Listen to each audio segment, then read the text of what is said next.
Jadi memang betul seruan-seruan pencopotan Kapolri, pencopotan Kejaksaan Agung Republik Indonesia itu menjadi animo masyarakat karena memang masyarakat merasa bahwasanya ada kecelakaan dalam penggunaan tupoksi yang dilakukan oleh aparat-aparat penegak hukum, khususnya Kapolri hari ini. Saya hari ini terkesan santai karena memang situasi penyampaian aspirasi kita juga sudah kesekian kalinya ya, bukan dalam artian saya santai tapi saya tidak bisa berapi-api. Kemudian daripada itu yang perlu kita soroti bersama-sama hari ini, posisi Kejaksaan Agung yang seolah-olah cuci tangan. Posisi yang seolah-olah cuci tangan ini menunjukkan bahwasannya memang Kejaksaan Agung Republik Indonesia ini tidak bisa menjalankan putusan yang sudah dijatuhkan kepada Sylvester Matutina. Sylvester ini yang kemudian kita lihat sebagai manusia biasa, hari ini mendapatkan kredibilitas dan perlindungan hukum atau privilege dari Presiden sebelum Pak Prabowo, atau sebut saja Presiden Jokowi yang sampai hari ini masih dituntut mengenai jasa palsunya, yang kemudian tiba-tiba juga diangkat jadi Bloomberg ekonomi global. Ya, kalau penyampaian itu tadi kan we talk the talk, not only talk the talk. Nah, saya tidak mau sorot secara personal. Biasa saya sebagai seorang akademisi kalau saya mau sorot secara personal. Tapi yang perlu saya sampaikan di sini, ketidakbenaran penerapan hukum dan juga kemudian warisan-warisan oligarki serta kelompok-kelompok korupsi, kolusi dan nepotisme sebenarnya harus diberantas. Memang betul kata Ibu Sunardi, ketika ada reshuffle melakukan bersih-bersih itu harus sampai dengan akarnya. Dan setiap siapa yang ditangkap koruptor hari ini selalu menyampaikan dan menyebutkan bahasanya di situ terselubung ada nama Jokowi, selalu ada nama Jokowi. Lagi-lagi saya tekankan secara definitif saya tidak menyampaikan penekanan terhadap personal, tapi saya menyampaikan bahwasanya memang ada dalang di balik ini semua. Pertunjukan-pertunjukan dramatis yang kita tonton hari ini, penangkapan koruptor, kemudian juga penangkapan para pihak-pihak pelanggaran hukum yang selalu menyebutkan nama Jokowi, ini justru mengindikasikan bahwasannya dalang sebenarnya adalah Jokowi. Itu yang harus kita perhatikan. Artinya di dalam sebuah pertunjukan kita percaya bahwasanya dalam pertunjukan ada produser, ada sutradara. Siapa yang menjadi produser, siapa yang menjadi sutradara, itu yang harus kita pikirkan dan itu menjadi PR kita bersama. Bukan tugas saya di sini untuk menceramai ibu atau bapak-bapak sekalian, tapi memang tugas saya untuk bagaimana menyebarkan tentang aspirasi yang hari ini tidak pernah sampai mungkin, tapi tidak pernah didengar dan tidak pernah direalisasikan. Dan apabila memang aspirasi-aspirasi kita hari ini hanya menjadi tuntutan-tuntutan yang tidak pernah direalisasikan, maka hari ini Kejaksaan Agung, aparat penegak hukum, bahkan Presiden hanya selesai dalam tataran konsep, tapi tidak selesai dalam tataran eksekusi. Apalagi orang-orang di dalam ini kan orang-orang akademisi dan bahkan lebih paham persoalan-persoalan hukum daripada saya. Artinya kita bisa melihat bahkan orang yang lebih paham sekalipun tidak mampu untuk menjadi eksekutor dari pelanggaran hukum. Lantas siapa yang mau kita harapkan? Yang kita harapkan adalah animo masyarakat, penyampaian aspirasi yang bisa menunjukkan bahwasanya memang dalam negara demokrasi ini kritik perlu, tapi juga perlu ada solusi. Kritik dari masyarakat, solusi dari mana? Solusi dari pemerintahan. Jangan minta kritik, minta solusi juga dari masyarakat. Karena kita memilih kalian untuk memberi solusi untuk kita. Kalau kalian minta solusi sama kita yang memberi kritik, itu sama saja kita buat makalah, kita yang isi, kita presentasikan untuk kita pelajari sendiri. Tapi kalau pandangan sebagai akademisi, tapi kalau pandangan sebagai aktivis, Kejagung gagal, Kejaksaan Agung gagal. Bukan saja permasalahan itu, kalau ibu bapak sekalian hari ini periksa, itu masih ada kasus-kasus yang lain yang masih keterkaitan dengan Sylvester Matutina ini, dengan Kejaksaan Agung. Bagaimana aplikasi-aplikasi dormen yang membobol bank BNI merugikan negara hari ini, itu kan tidak pernah diangkat.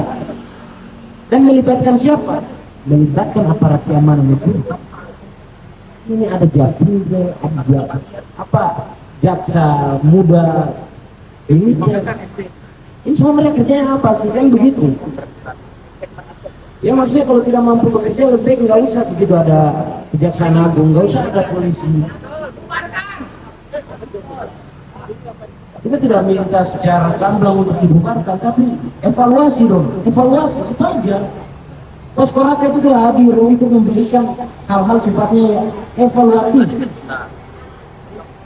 Bukan seolah-olah secara gamblang disampaikan kalian kalian juga, enggak, tapi evaluasi yang dimaksud itu kayak reshuffle, bersih-bersih dan sebagainya. Dan kalau misalnya tidak bisa juga evaluasi, ya sudah, dibekukan saja. Kalau dengan dibekukan juga tidak bisa, ya udah, berarti dibubarkan. Tapi kan kita tidak menginginkan itu, negara kita negara demokrasi. Ya diganti kan, reshuffle diganti. Artinya seperti itu. Kita juga menghendaki sebuah negara itu bahwasanya negara harus ada rakyat, harus ada pemerintahan, harus ada pengakuan dari negara lain, harus ada wilayah, harus ada aparat keamanan, harus ada legislatif. Kita mengakui itu semua. Kita di sini juga bukan orang-orang yang kemudian bodoh. Itu juga orang-orang yang paham tentang bagaimana syarat terbentuk satu negara. Tapi bagaimana dalam satu negara itu ketika demokrasinya gagal. Karena kita meninjau dari penerapan hukum yang bobrok, kemudian maraknya KKN, ketidakbecusan presiden dalam mengelola negara, aktivitas tambang yang mengganggu sumber daya alam, buruh yang tidak sejahtera, petani yang tidak mendapatkan kedaulatan tanah. Itu syarat-syarat demokrasi gagal. Di sini bukan saya menyampaikan kuliah ya, mungkin saya tidak menyampaikan kuliah di sini. Tapi apapun yang terjadi hari ini, kalau benar-benar tidak ada ibu-ibu sekalian, ya tidak ada yang menyuarakan persoalan tangkap Sylvester Matutina ini. Mari kita beri aplaus dulu untuk ibu-ibu sekalian, untuk ibu-ibu sekalian. Luar biasa memang. Luar biasa memang, ibu-ibu menjadi pelopor pergerakan hari ini. Pelopor pergerakan untuk bagaimana menegakkan hukum setegak-tegaknya. Jangan jadikan hukum ini sebagai sebuah alat, sebagai tameng untuk melindungi kekuasaan. Jadi alat penguasa bisa ya, bilang begitu. Ya, untuk melindungi kekuasaan, jangan dijadikan tameng untuk melindungi kekuasaan. Karena hukum yang paling baik adalah hukum rimba. Saya pikir seperti itu ya. Hukum yang paling baik adalah hukum rimba, dan memang jelas hukum pidana itu adalah hukum yang paling buruk. Karena kita buat undang-undang hukum pidana saja kita adopsi dari kolonial. Kalau teman-teman tahu, kita mengadopsi dari kolonial. Makanya mungkin saya masukkan satu penyampaian ahli dalam sini, Sultan Takdir Ali Sabana. Dia pernah menyampaikan bahwasanya bangsa Indonesia adalah bangsa yang lemah karena bangsa Indonesia adalah bangsa yang hanya menerima. Bahkan sekelas kemerdekaan saja kita menerima pemberian Jepang. Ini sejarah yang dibawakan. Setelah kita menerima kemerdekaan dari pemberian Jepang, lalu sekarang kita diberikan kemerdekaan seolah-olah bansos itu adalah kemerdekaan.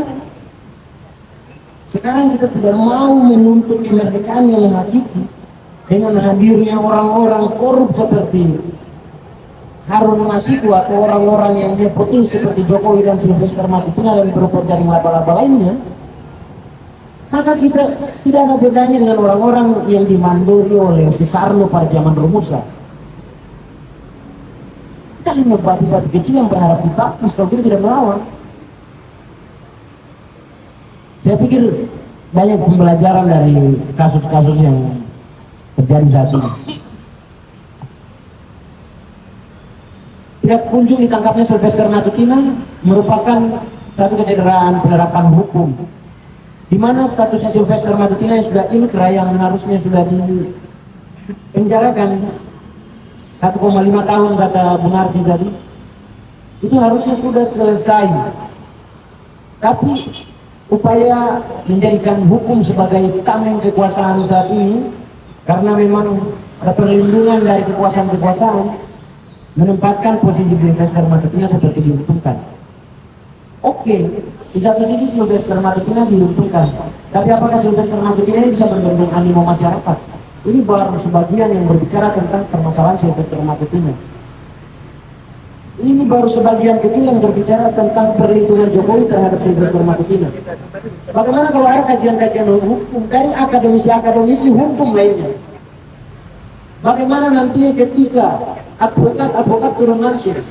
Maka dari itu Sylvester Matutina jangan terlalu bersenang hati karena ada Jokowi di belakangnya. Saya harap Sylvester Matutina setelah Jokowi selesai dengan tugasnya untuk melindungi Anda akan menggunakan baju oranye, dan kalau perlu semua pelanggaran-pelanggarannya dijunto-juntokan di dalam pelanggaran-pelanggaran tersebut. Mungkin akhir penyampaian saya sampaikan kembali lagi, saya tegaskan hukum yang paling jelek adalah hukum pidana, karena kita mengakomodir hukum pidana KUHP kita itu dari kolonialisme Belanda, dan hukum yang paling benar adalah hukum yang tidak pernah dijadikan alat oleh kekuasaan. Dan apabila hukum tidak kunjung ditegakkan, maka jangan pernah tanyakan apabila keadilan mencari jalannya sendiri. Hasta la victoria siempre, patria o muerte. Nabi terus menang, tanah air atau mati. Terima kasih. Terima kasih, Jay. Yang sekarang yang diperlukan sekarang ini ya, diperlukan era Jokowi itu adalah keberanian. Keberanian dari Kejagung, keberanian dari Kejari, keberanian dari polisi untuk yang tadinya menjadi alat penguasa, tapi sekarang harus bisa kembali berfungsi sebagai berfungsi sebaik-baiknya. Jadi kami di sini ini adalah untuk mengembalikan wibawa hukum Indonesia yang sudah lama hilang karena seorang Jokowi. Sekarang kita dengar dari emak-emak lagi, Mak Susi, ya, gimana pendapatnya. Kemudian setelah itu Ustadz Raja, ya Pak Raja, mari.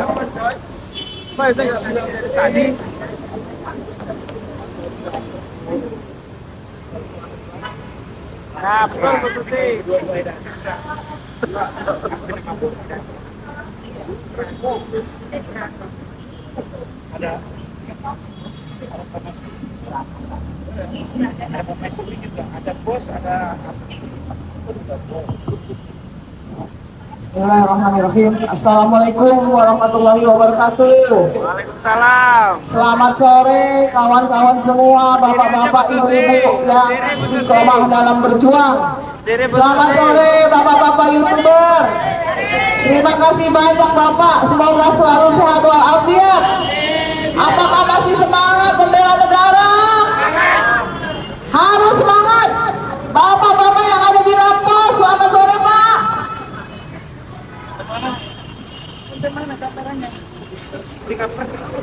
Bapak-bapak yang di dalam pos, bapak tentara, bapak polisi yang di depan, selamat sore, semoga selalu sehat dalam lindungan Allah Subhanahu wa Ta'ala.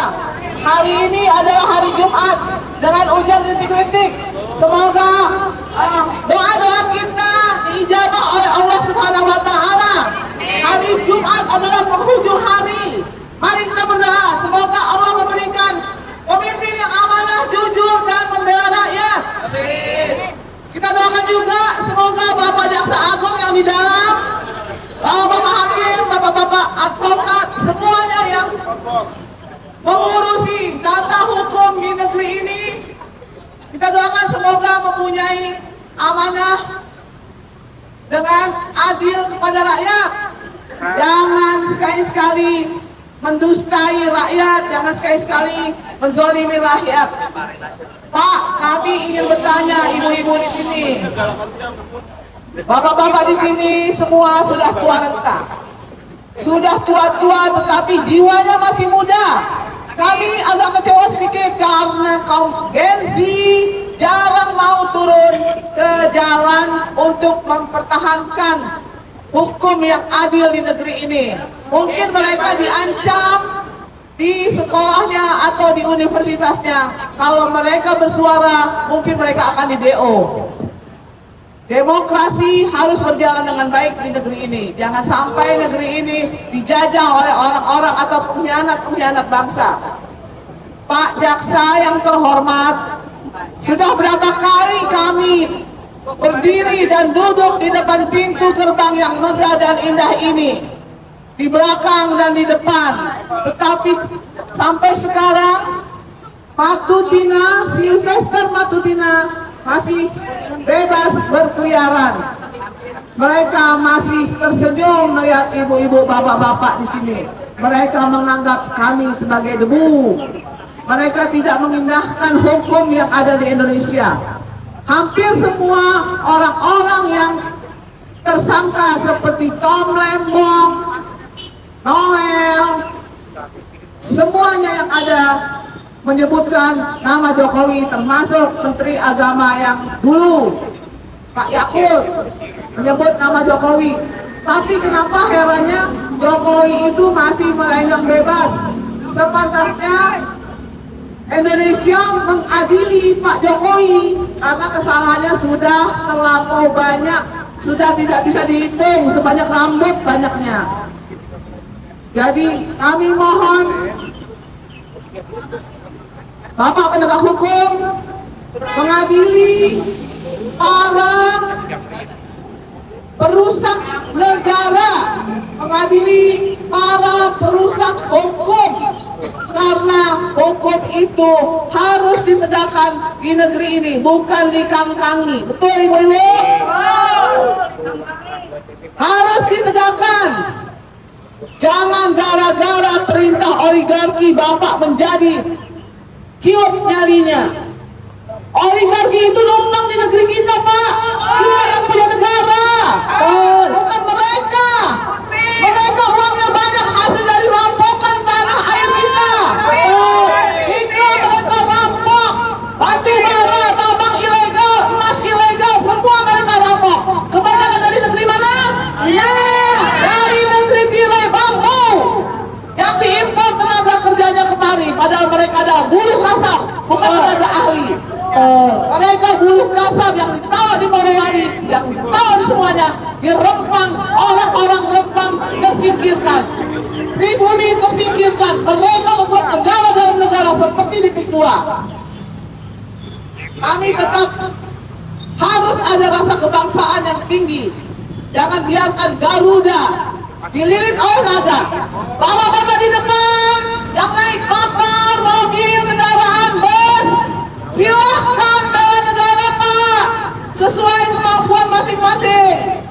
Jangan Bapak terlena oleh keadaan saat ini. Hukum harus ditegakkan, keadilan harus ditegakkan. Semua harus bekerja sama, saling bahu-membahu membangun negeri ini. Harus, tidak boleh tidak, karena kalau bukan kita siapa lagi? Negeri ini sudah hancur lebur. Jangan sampai anak cucu bangsa Indonesia menjadi kacung di negeri sendiri.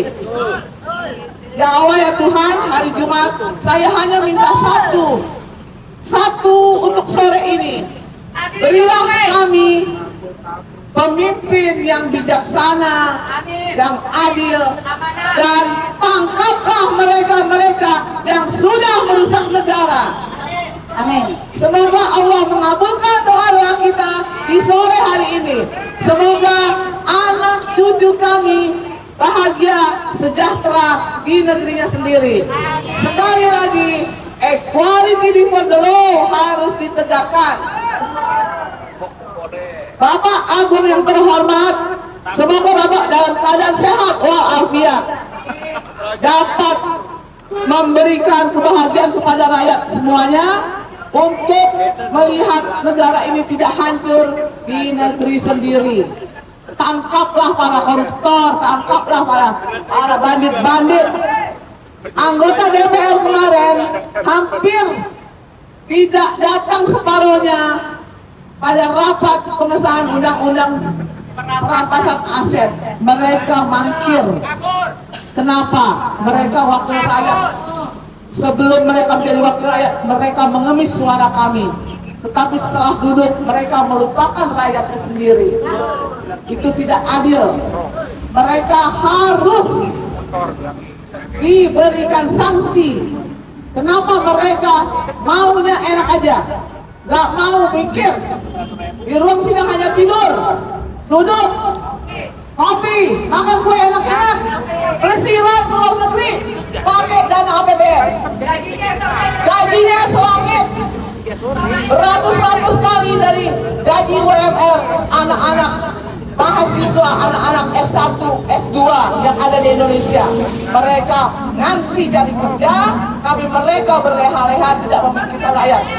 Bayangkan, kalau seandainya mereka, halo, ada musik dari mana itu?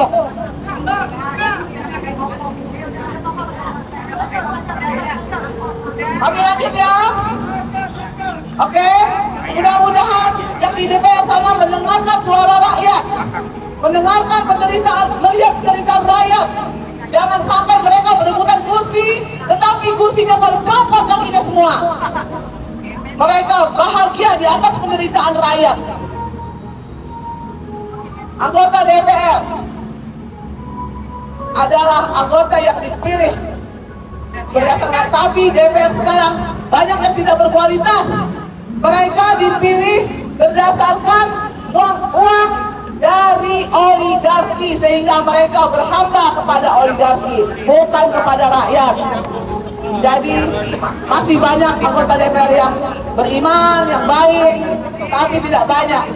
Yang banyak adalah yang mementingkan diri sendiri dan kelompoknya atau partainya. Terima kasih banyak, mohon maaf lahir batin jika kami berbicara agak keras. Sekali lagi, salam merah putih, Tangkap dan adili Jokowi. maju mundur gentar, Untuk menangkap dan adili Jokowi. equality before the law. Tangkap dan adili Jokowi. Itu adalah keinginan rakyat untuk menjadi negara lebih aman, lebih sejahtera. Harus salah satu penyebabnya, penyebab dari segala kehancuran di Indonesia adalah Jokowi. Save Indonesia from the translator of the nation. I love you. Silakan Pak. Sekarang Pak Raja adalah yang terakhir ya. Setelah itu kita akan membuat woro-woro untuk tanggal 2. Assalamualaikum warahmatullahi wabarakatuh. Alhamdulillah wassalatu wassalamu ala Rasulillah Muhammad bin Abdullah wa ala alihi washabbihi wa mawalah wa la hawla wa la quwata illa billah. Alhamdulillah, Jumat sore ini kita masih diberikan kekuatan oleh Allah Subhanahu wa taala untuk menjaga negeri kita dari para perusak-perusak negeri, yaitu oligarki. Bapak Presiden kami, wahai Bapak Pak Prabowo Subianto, kami ada di Kejaksaan Agung ini menjaga marwah Bapak sebagai Presiden, Pak. Kami tidak ingin negara kami diinjak-injak dengan Bapak sebagai nakhoda Indonesia ini, Pak. Sekali lagi, kami tidak ingin negara kami diinjak-injak oleh perusak negara, yaitu oligarki, biar kerusakan negeri ini. Maka kami jaga marwah Bapak sebagai Presiden. Cuma kami tidak ridho dan tidak ikhlas, Pak. Kami rakyat disuruh taat undang-undang, sementara pemerintah yang membuat undang-undang bersama DPR menginjak undang-undang. Salah satunya dengan hadirnya Wapres Gibran yang usia 36 tahun, kemudian dia jadi Wapres kami, jadi pemimpin kami. Dunia akhirat kami tidak ridho, Pak. Bapak Prabowo Subianto, tahun 2019, Pak, kami mendukung Bapak mati-matian di Bawaslu. Sampai saudara kami yang bernama Didin, putranya Harun Al-Rashid, wafat diinjak-injak polisi, wafat ditembak polisi. Adakah sekarang Bapak bangkit untuk membangkitkan itu kembali, Pak, agar hukum ini tegak? Kami mohon dengan sangat, Pak, kembalikan marwah Bapak sebagai Presiden. Tolong anak kami yang bernama Harun Al-Rashid, Bapak angkat lagi keadilannya. Tangkap itu polisi yang memimpin saat ini, Bapak Tito Karnavian, atau mungkin yang lainnya. Satu lagi, Pak, dari kami menjaga marwah Bapak sebagai Presiden Republik Indonesia. SDA alam, Pak, yang kami miliki sebagai rakyat Indonesia, tolong diambil, Pak. Jangan dikuasai oleh asing asuh mereka itu, Pak. Sungguh kami tidak ridho. Satu lagi dari kami, Pak, negeri ini konon katanya ada hukum, konon katanya Bapak teriak keadilan di Filistin. Kami mohon dengan sangat, Pak, tegakkanlah keadilan negeri kami, Pak. Hukum menjadikanlah dia berdiri negeri ini, Pak. Jadikan dia berdiri di negeri ini, Pak. Tolong tangkap Silvertes Batutina yang sudah menginjak-injak hukum di negeri ini. Wahai Jaksa Burhanuddin, kau adalah Jaksa Agung. Namamu Burhan, itu adalah kebenaran. Dan itu adalah agama. Coba Pak pikir olehmu, Pak. Renovasi itu kejaksaan, Pak. Perbaiki itu kejaksaan, Pak. Tentu kami akan hormat, tentu kami akan bijak berbicara kepada Bapak. Kalau Bapak tegakkan keadilan, jangan cuma hanya omong-omong, Bapak. Itu saja dari kami. Tolong sekali lagi Bapak Prabowo, Bapak Kapolri, juga kalian tidak mampu memimpin kepolisian, harap Bapak mundur. Harap Bapak mundur, harap Bapak mundur. Atau nanti kalau pulang Pak Prabowo dari luar negeri, tolong berhentikan itu Sigit Prabowo, Pak. Karena dia sudah merusak kepolisian negeri Indonesia. Itu saja dari kami sore Jumat yang di hari Jumat yang sore ini. Mari kita berdoa pada Allah Subhanahu wa taala agar Allah berikan kepada kita pemimpin yang amanah di esok hari. Amin ya rabbal alamin. Dan kemudian satu lagi yaitu Pak Prabowo sudah tangkap Jokowi yang kerusakan negeri ini. Tangkap dan penjarakan mereka, Pak. Bismillahirrahmanirrahim.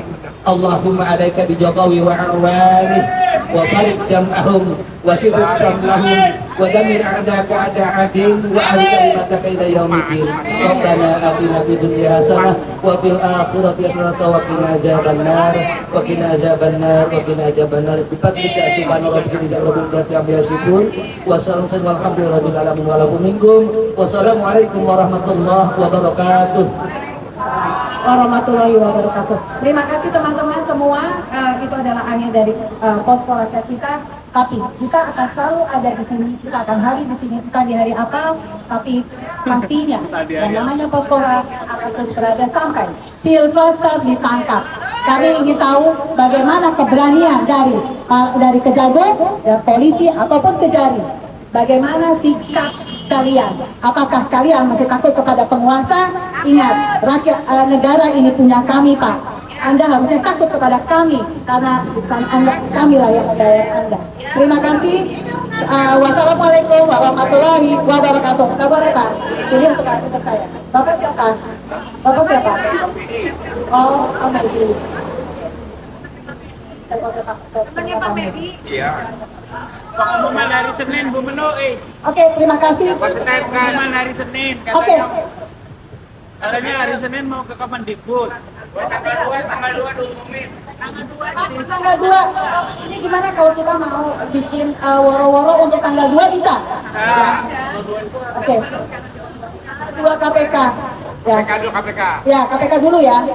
Ayo, berdiri. Nah, gitu dong.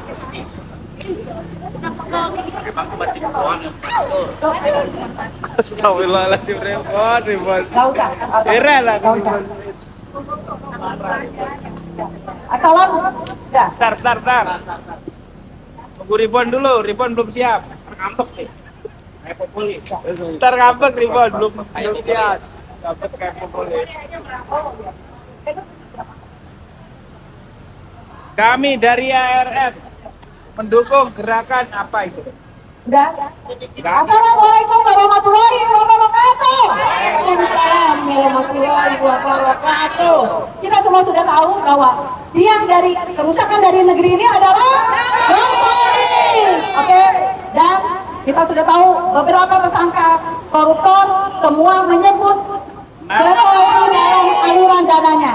Maka kami tanggal 2 Oktober jam 13 atau jam 1 siang kita akan geruduk KPK. Kita akan desak Ketua KPK untuk berani nggak meriksa Jokowi. Nah, kalau tidak bisa, kami yang akan menyeret, kami yang akan menjemput. Jadi tanggal 2 ARM dengan 39 organ elemen lainnya akan menggeruduk KPK. Jadi siap-siap KPK. Kita juga akan membawa banyak banner dan juga poster-poster. Kita akan banjiri jalan. Kita akan kasih tahu kepada masyarakat bahwa biang dari kesusahan yang kami rakyat itu adalah Jokowi. Jadi sekali lagi tangkap dan adili Jokowi dan desak KPK untuk menangkap Jokowi. Temui kami tanggal 2 Oktober jam 13.00. Terima kasih. Wassalamualaikum warahmatullahi wabarakatuh. Kami juga ARM akan membawa spanduk PHK yang semua akan bisa dilihat dari segala macam sudut. Terima kasih. Wassalamualaikum warahmatullahi wabarakatuh. Bapak kita, Bapak kita, tangkap dan adili Jokowi, tangkap Silvester, masukkan Gibran, masukkan Gibran, Oke, terima kasih. masukkan Gibran. Sekarang kita sudah ijazah. Sudah menonton. Demikian tadi tayangan di depan Kejaksaan Agung Republik Indonesia bersama rakyat dan Mampang ARM. Mereka mendirikan posko rakyat tangkap Silvester Matutina di sini. Wassalamualaikum. Iya, siap. Ayo dong.